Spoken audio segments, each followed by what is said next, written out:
As we mentioned, some Canadian flights to Mexico set to resume today as the country deals with a wave of violence. Travel expert Claire Newell back with us this morning for the very latest. Claire, good morning to you.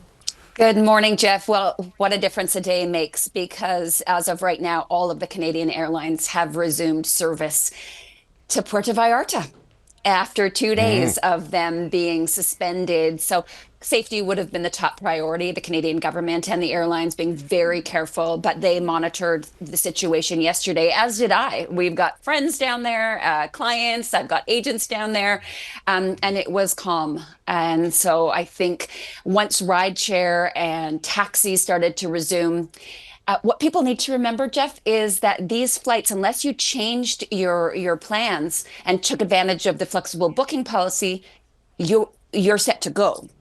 And for those who were down there, don't head to the airport unless you know that you have got a flight to return.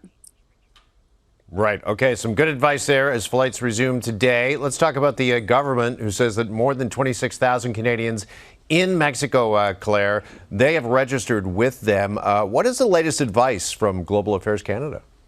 Well, the shelter in place has now narrowed for anyone who is going down today or imminently. I think keeping a low profile is still listed on the website, keeping away from crowds, of course, registering your trip. And really, Jeff, that goes for any time you're leaving Canada. Take those 3 minutes and register your trip so you can stay aware of what's going on.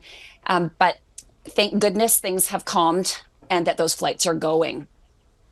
Want to ask you as well about reports that prices there are plummeting. What do you think is the short and long-term ramifications of all of this when it comes to Mexican tourism? So travel is so subjective. I mean, you could be sitting around a dinner table and you'd have someone say, I'm never going to a place like Mexico, and others saying, I'll go on that flight today.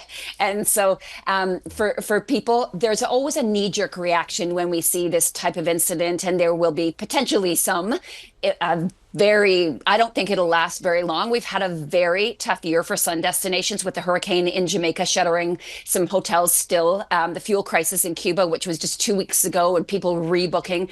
And then the Puerto Vallarta violence. So there's, with also elbows up, wasn't a lot of place to pivot. So for those who want sun destinations, I think people will very quickly be looking again to Mexico.